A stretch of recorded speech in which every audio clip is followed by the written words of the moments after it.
You're listening to Whoa! Potluck.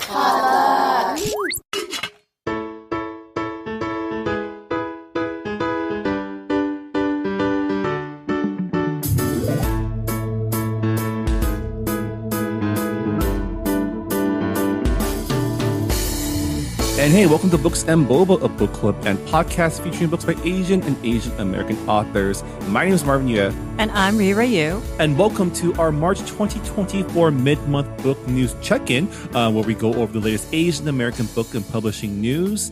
As always, our podcast is supported by our listeners over at patreon.com/booksandboba. So if you'd like to play a bigger part in what we do here at the book club, head on over. Patreon supporters get access to our members-only Discord server where you can talk to us and fellow members in real time, as well as our monthly bonus podcast, Boba Chats. A big thank you to everyone who's already become a member on Patreon. We really do appreciate your support. But yeah, as always, we start off our mid-month check-ins by going over the latest publishing announcements for books by Asian authors, compiled from Publishers Weekly as well as other online sources.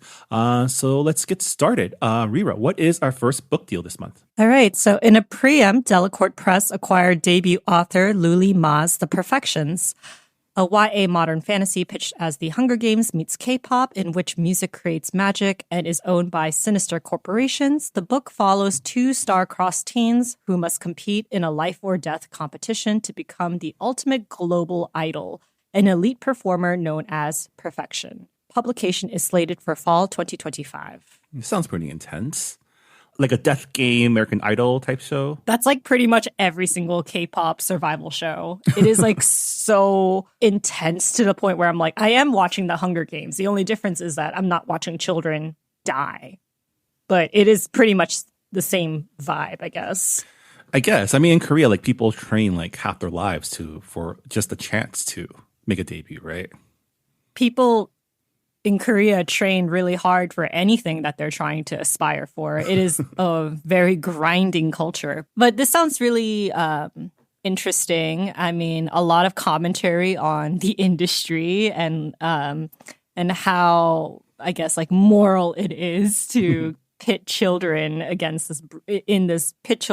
each other in this brutal industry, and beauty standards and whatnot, because it's called The Perfections. Yeah, and also like the theme of like using music as like a resource. Like music creates magic to be used by corporations, and we all know in real life how entertainment and media gets like essentially weaponized as like soft power, right?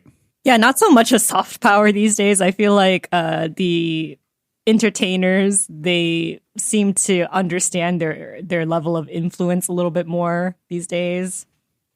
So, yeah. Yeah. But congratulations to Lulee. This sounds quite thrilling.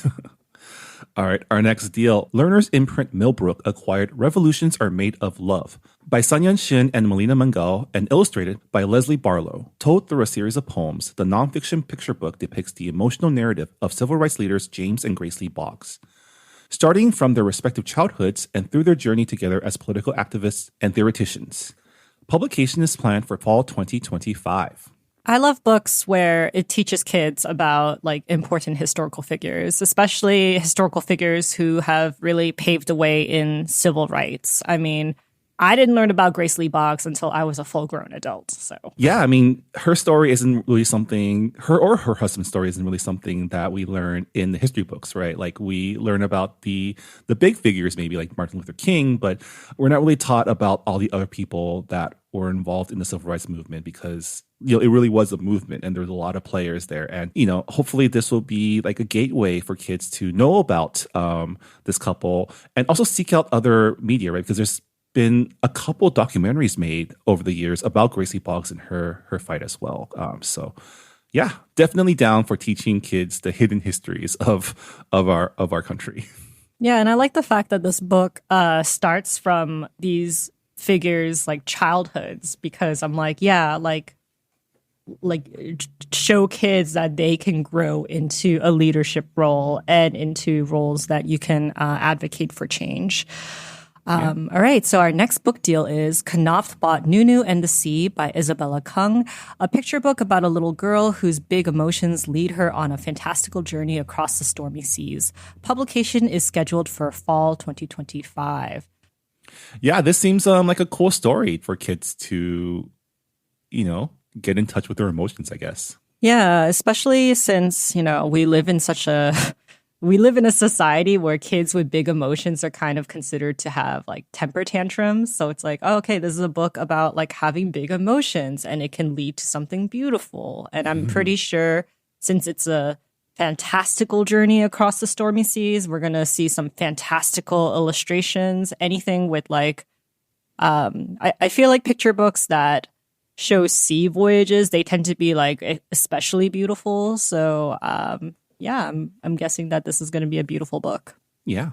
All right, next up, another imprint of Lerner Publishing. Carol Rhoda bought world rights to A Home on the Page by Kyla Yang, the author of the APLA award-winning book From the Tops of the Trees, and illustrated by Seo Kim, who previously worked with Cal on A Map of the World. In the picture book, a girl yearns for a sense of belonging in the U.S., where her people, the Hmong, are often subjected to stereotypes and racism, and begins to build a home for herself through the written word. Publication is set for fall 2025.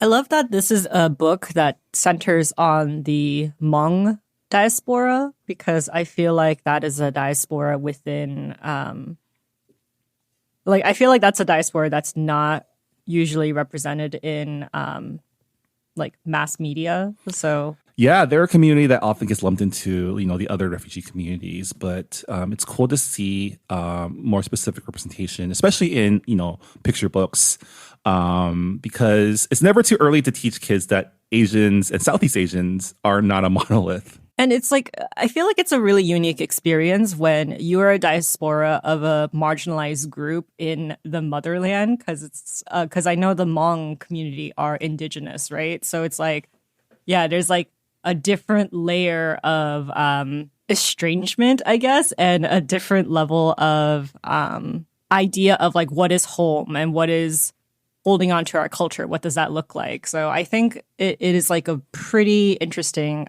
conversation that young people can have through this book. Yeah. And it's a picture book. So I'm like, dang, we're starting very early. Yeah, it seems like a lot of heavy topics to pack into a picture book. But again, picture books are a great medium to talk about these things with younger readers, to teach them like empathy from a young age. So it's pretty cool. Congratulations to Cal on the book deal. All right. Our next book deal is in a preempt. Wednesday Books bought debut author and Pitch Wars alum Tesia Tsai's Deathly Fates. Si Ying, a priestess who reanimates the dead to shepherd them home, accepts a risky job guiding a prince's corpse from a battlefield, only to find that he awakens more alive than dead. But as they work together to strengthen and preserve what life he has left, the truth of his death becomes a threat to the fate of the entire kingdom. Publication is slated for winter 2026. This sounds like one of those, it's the concept is a little convoluted, but also kind of cool. It's giving me Bleach. It's giving me Shinigami vibes and Yu Yu Hakusho vibes too. So I'm like, yeah, I'm all for it. I don't know. Maybe just like my fascination with like what happens when people who have kind of like day jobs in the underworld. Yeah, I love the fact that, you have these two people who need to make a journey together. So of course they're going to get closer. And then, what do you do when you start making friends with someone who has to leave soon, right? Yeah. And like the ending, the truth of his death becomes a threat to the fate of the entire kingdom. And I'm like, oh no.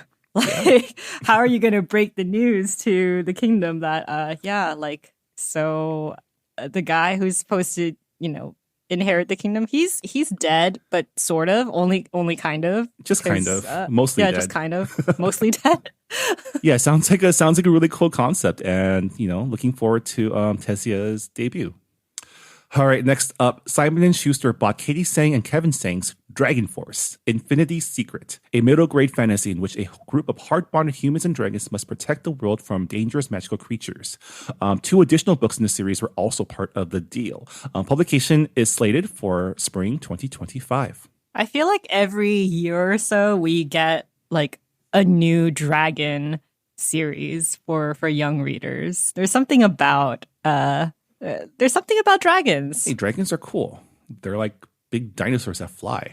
Frankly, I am all for it because I feel like there are so many mediocre dragon books out there, and we just need to like repopulate the genre with better ones. Yeah, I mean, I'm never gonna say no to more dragon stuff. Dragons are cool. My question is, are these Western or Eastern dragons? I haven't seen. I feel like they're Eastern dragons. That's my gut feeling. But hard bonded leads me because that's usually more of a Western dragon thing, right? Maybe it's a fusion. Who knows? Maybe.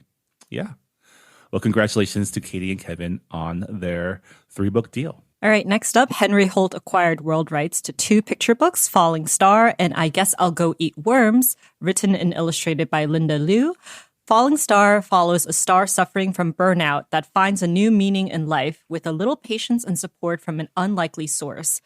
And I Guess I'll Go Eat Worms refreshes the old nursery rhyme with a story of new friendship between 2 misfits. Publication is slated for spring 2025 and fall 2026. Let me just say the first picture book, Falling Star, like it is giving me a lot of millennial and older Gen Z vibes because suffering from burnout is real. I feel like you can just have burnout from existing these days. I mean, if this is a star as in a literal star, then they are burning out from existing. That's true. Yeah. It's learning about science along the way. Luckily, I think the burnout here is a metaphor. So it's not actually about the heat death of like a star or anything. God, now I have Guess I'll Go Eat Worms stuck in my head. Is that? I mean, I'm looking at the summary and it says it's an old nursery rhyme, but I'm not familiar. I don't think it's a nursery rhyme per se. It's a children's song. Like it goes, like nobody likes me, everybody hates me. Guess I'll go eat worms. Like that's how I remember it. We used to sing it in like class. Like we used to have a teacher who would teach us like silly songs, and that was one of the songs that we learned. So in my head, I think this is what they meant. I actually don't know if there is a nursery rhyme about eating worms. I feel like they must be based on the same thing though. That's cool. I've never heard of it, so this is a way to make that rhyme pass on to the next generation. Yeah, it was probably before you came to the States. I feel like I just have a lot of, despite immigrating here to the States at like a very, very young age, I think there are just some quintessential like American daycare / kindergarten phases that I completely missed out on. Like this is why I'm like really happy that there are like more picture books and children's books by Asian and Asian diaspora authors, because I feel like I've missed out on so much of that growing up, just like picture books in general. But how much more likely would my parents have bought those books if it was written by somebody who shared the same culture as me, you know? So yeah, a little thing to like chew on, I guess. All right. Next up, Disney Hyperion bought world rights to The Day the Books Disappeared by Joanna Ho and Caroline Kusin Pritchard. The book will also be illustrated by Caldecott medalist Dan Santat. The story is about a boy who makes all the books in his class disappear, even to his surprise his favorites, subtly addressing intolerance and book banning. Publication is planned for fall 2025. This is literally happening to schools and classroom libraries everywhere. I mean, we followed book banning recent events and how kids are kind of being punished for it. And I feel like this is a very timely book. Yeah. Joanna Ho, of course, is the author of Eyes That Kiss in the Corner, so definitely has a history of writing books with a message. And this is definitely a good way to, teach kids about book banning through subtle metaphor, right? Yeah, I'm curious as to like why this boy wanted to make all the books, and I mean not all of the books, but most of the books in his class disappear. Was he like, I don't want this storyline, so I just want to get rid of it? And then he's like, oh no, I set a precedent of like what can be banned from the classroom. Yeah, maybe, or maybe he just doesn't like textbooks. Yeah, that's true. Yeah. Dan Santat, like I've met him a couple times. He's great, and I love all of the illustrations in his books. So I just know that it's going to look beautiful. Yeah. All right, next up, in an exclusive submission, Walker Books US bought Lou with the Band by Alexandra Leigh Young, the author of Idle Gossip. The book is a YA contemporary novel in which a teen defers her first year of college to work as the laundry girl on the international tour of one of the biggest pop stars on the planet and proceeds to bond with the tight-knit crew, fall into an intense romance, have adventures all over the world, and ultimately find herself. Publication is slated for summer 2025. This sounds cool. This sounds like a fun, like, travel the world to find yourself, but through the eyes of like a event crew member, which I can definitely relate with. Would you have done this, Vera? Would you have given up your first year of college Absolutely to go fucking not. Not to be a laundry girl. Also, like, how is that even a position in a tour? Like, that would be part of like their styling team, right? They would like be dry cleaning all of those clothes after like a day or two. Like, I feel like that's an intern job, and you need to actually go through a hiring process to be qualified, especially if this is like a very big pop star. But I digress. I mean, you could just be an assistant to the wardrobe department, right? I mean, it could be like an externship, you know? I mean, I'm just saying, if you had the chance to work on the staff of like a BTS tour when you were like fresh out of high school. Absolutely fucking not. No, leave some room for a mystery. And also, as someone who did work live events and and worked concerts where there were artists that I actually really did like, you don't get to enjoy yourself. Okay, you think that you're gonna be like hanging out with the you're going to be like seeing the concert or whatever, but like for the most part, no, you're like backstage, you're doing grunt work. And I mean, it's important grunt work, but at the same time, it's not really something I would defer my first year of college for unless they offered me like a great amount of money. But then again, this is a tour. So I guess if they're paying for my travel too, maybe. Yeah. I mean, I feel like looking back now as like a 40-year-old, I might have taken it because like, we've both done events before. Like I've worked on events with celebrities, and you know, you don't bond with the celebrities, you bond with the other people that are working, you know, the stage crew, the roadies. And yeah, I don't know, but this sounds like I think it's a cool twist on the Eat, Pray, Love storyline of someone, you know, going out of their comfort zone and like finding themselves, but in a more tasteful way. I do know someone who they didn't defer like college. This was like their I guess like gap year before graduation, but they were a roadie, but it wasn't like for a big band. So I guess looking at her experience, I'm like, yeah, I mean, she had a lot of fun and she got to travel across like America, and it was like a big road trip for her. But at the same time, I'm like, it's a very specific type of person who would do something like this. Yeah. Not to say if I did do that, my parents wouldn't have, tried to kill me. So as long as they don't know, that's another storyline that could possibly be in this book. How does the parents react to the main character deferring their freshman year? Yeah. Who knows? All right. Next up, Putnam bought at auction Prodigal Tiger by debut author Samantha Chong. In this YA fantasy rooted in Malaysian culture and diaspora, Caroline, a disgraced witch in exile, must return home to save her brother, who is next in line to be protector of the island, following news of his disappearance, only to discover that she's in a race against time to settle a centuries-old score, and friends and foes may be harboring hidden agendas. Publication is set for fall 2025. This sounds kind of fun. It kind of reminds me of like a spin on the Hallmark movie where the main character returns to their hometown and like sees that nothing has changed, but everything has changed, except, with dark magic and conspiracies. I wonder if... Okay, so like the main character is a disgraced witch in exile. Like, I wonder if her family is the one who's like, hey, by the way, your brother who is like the heir to our kingdom, he disappeared. you're the backup, or if she's just going after him to clean up his mess. I don't know. There's a lot of ways that this story can unfold. Yeah, I mean, she's disgraced and isolated from her family for a reason, right? So we can only speculate. But I do also love that this story is couched in Malaysian myth. Always love to see more Asian cultures represented in Asian-inspired fantasy. Yeah, I'm curious as to see what Malaysian witchcraft is, because Asian witches are very different from Western witches with their pointy hats and their cauldrons. So I'm excited to kind of see like what sort of magic is rooted in the Malaysian culture in this book. And I also really like the title, Prodigal Tiger. Yeah. The Prodigal Tiger Returns. That sounds like a sequel. It's like Prodigal Tiger. Prodigal Tiger returns. Prodigal Tiger rises. That's just Batman. Okay. You're just doing Batman. I know, I'm just doing Batman.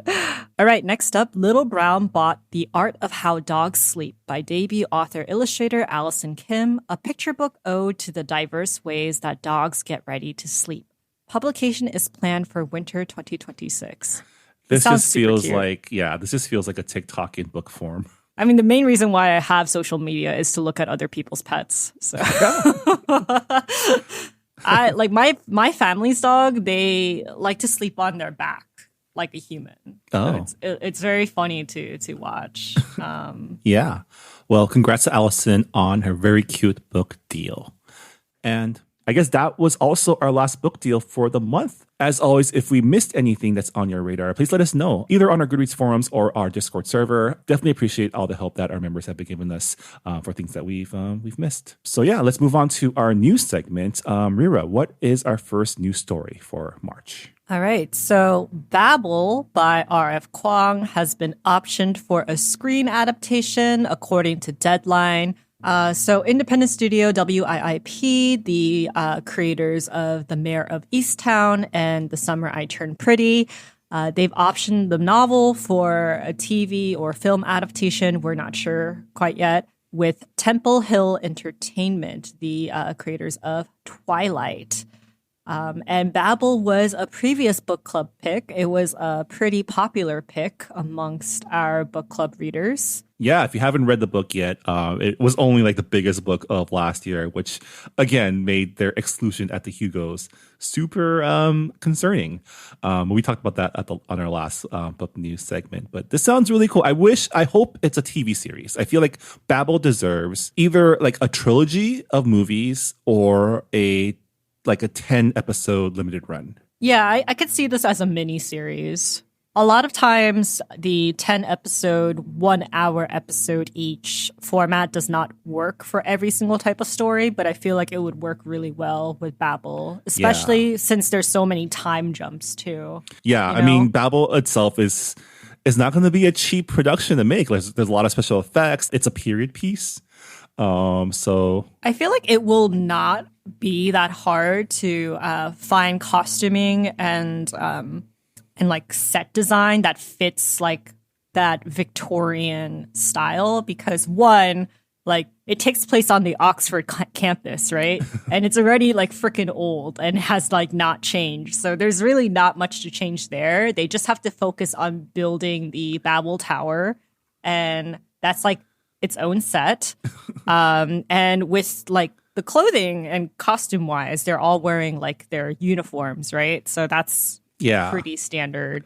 And I hope they keep all of R.F. Kuang's like sharp writing in there. Like, Babel is it's like a scathing rebuke on colonialism, imperialism, and how imperial powers use language to oppress its people. So lots of really cool. Like, I can see this being really good prestige TV. And I hope they go that route, right? I hope they don't go the, not that it's like, not to use as a pejorative, but like the YA, television route. Like, don't make this a CW show. Make this like a prestige, like HBO show. Yeah. So the producers, according to Deadline, they said, "We've been in love with Babel since we first tore through it. Rebecca is a singular generational storyteller, and we believe this is one of the most transporting, evocative, and relevant fantasy novels since Harry Potter." Okay, because they mentioned Harry Potter, I am a little bit concerned. That like a tiny little red flag is coming up in my brain. And like, dark academia, a lot of it is about like aesthetics, right? It's like, oh my God, like these like grand libraries and like the idea of pouring through tomes and pursuing knowledge while, you know, wearing your very like Britishy clothes. It's very easy to get swept up in the aesthetics and the timeline and this idea of being an academic. But Babel is like it's a criticism against academia and how it excludes marginalized students and how colonialism is very like deeply entrenched in academia. So I'm like, please do not just think that this is a fantasy like academia book like Harry Potter in a way. It's like there are very deep, sinister, anti-colonial themes in there. Please get it right. Oh my God, please. Yeah, this show shouldn't be just about vibes. It should be about the hidden message beneath those vibes, right? And, you know, I want to say, at the very least, I know that for their adaptation of The Summer I Turned Pretty, Jenny Han had a lot of say in like their adaptation and what they brought over from the books.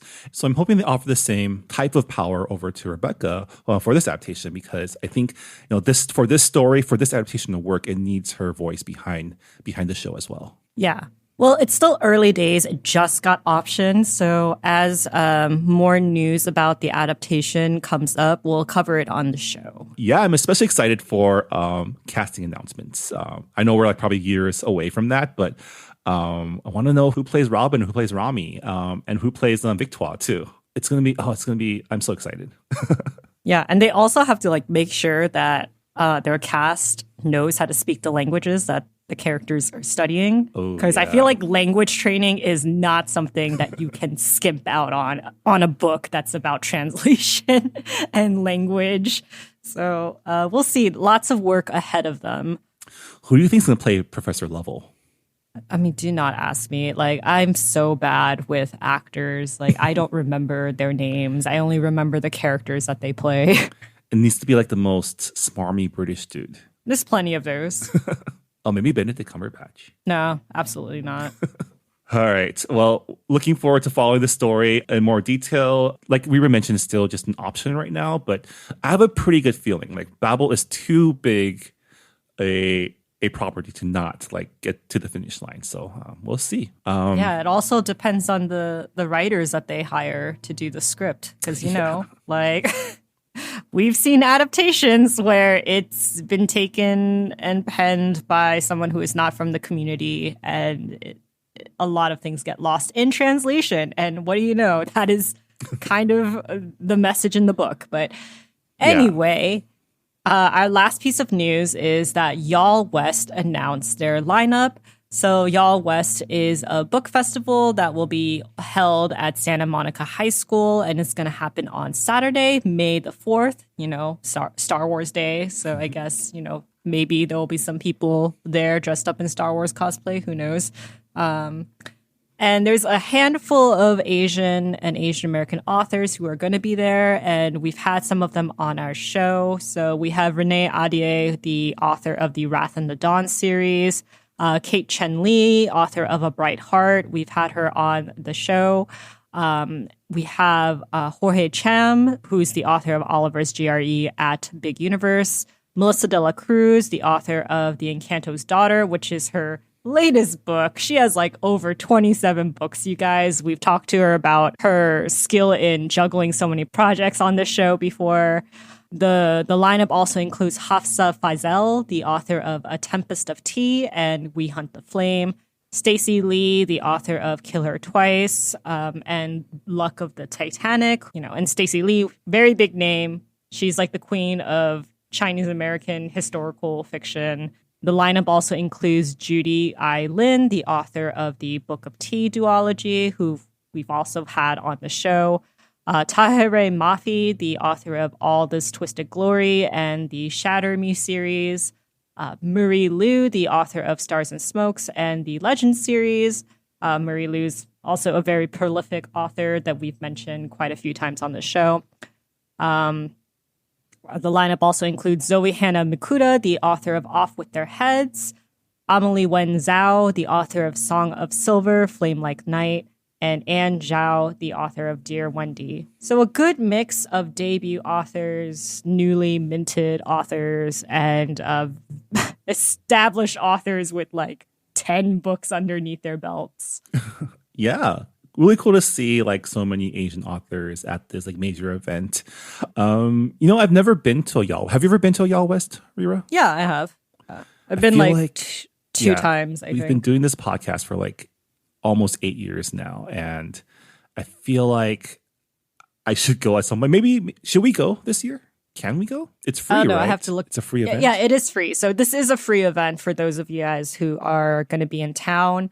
And yeah, like the 2 times that I've went, I was really surprised and really happy to see actual young adult readers there, because I feel like the book community, like, I don't know, this is an ongoing conversation about like adults impeding on young people's like reading spaces. So it was actually like really nice to see like teenagers and college students showing up, and they're like actually meeting their favorite authors for the first time. And it's just like, wow, that energy is like something that you really can't capture online, or the closest you can capture it to are like, I don't know, like Discord. But yeah. So now my question is more, should we go? As someone who, as I mentioned, is just turned 40. I don't know. I'm very curious as to like how they have changed over the years. Because like the first time I went was like very, very early days when they were just getting their foot in the door. Yeah, so maybe we'll go. Let us know if you think we should go. No promises, truly. But yeah, really cool to see this lineup. Really cool to see all these Asian faces. Also, if you guys are in town, I know the LA Times Book Festival is happening around the end of April. I'm not quite sure about the date, but lots of book festivals are coming up in our midst. And I would pay attention to like what's happening in your area, because usually there's at least one book festival, and it's very important to support your local book festivals, local bookstores. And a lot of these authors, they are touring with their new titles. So maybe you'll get arcs. Who knows? Yeah, definitely keep an eye out. With that, I guess that'll do it for our mid-month check-in for March 2024. As always, thank you for compiling all the book and publishing news for this episode. Before we go, can you please remind our listeners what we are reading for book club this month? Yeah, so we are reading Welcome to Hyunnam-dong Bookshop by Hwang Bo-rum and translated by Shanna Tan. And it is a book about a Korean woman who is burnt out. She did everything she was supposed to: go to school, marry a good guy, get a respectable job. And then it all fell apart. And then she decided to move to a quaint neighborhood outside of the bustling cosmopolitan Seoul. And she opens up a bookshop, and her customers take refuge there. And it's about, learning how to live that slow life and face disappointments that you've had. Just a nice, cozy book for our times. We've been, if you've been following us on Discord, our members have been very active in talking about what we would do if we opened up our home bookstore. So that's a lot of fun. If you're on Patreon, hop on over to Discord and chat with us. But if you've already finished the book, as always, we'd love to hear your feedback either on Discord or on our Goodreads forums. If you are not a Patreon supporter, we always love to hear your feedback on our book club picks so we can include them in our discussion episodes whenever possible. And we just love to hear from you guys and love to know that you are reading along with us. Thank you so much for listening to Books and Boba, and we'll see y'all next time. Bye, everybody. Bye. Thanks for listening to Books and Boba. This podcast was hosted by Marvin Yue and Rira Yu and edited and produced by Marvin Yue. Follow the book club on Twitter and Instagram by going to @BooksandBoba and engage with us on Goodreads on our Goodreads group. You can also check out past episodes of the podcast by going to booksandboba.com and by subscribing to us on your favorite podcast app. Don't forget, you can support Books and Boba and Asian American authors by purchasing books at our bookshop.org account. Check out the link in our show notes and also at booksandboba.com. Books and Boba is a proud member of the Potluck Podcast Collective, a collective of Asian American hosted podcasts featuring unique voices and stories from the Asian diaspora. Learn more about the collective and check out our fellow Potluck shows by visiting the website podcastpotluck.com. Thanks for listening.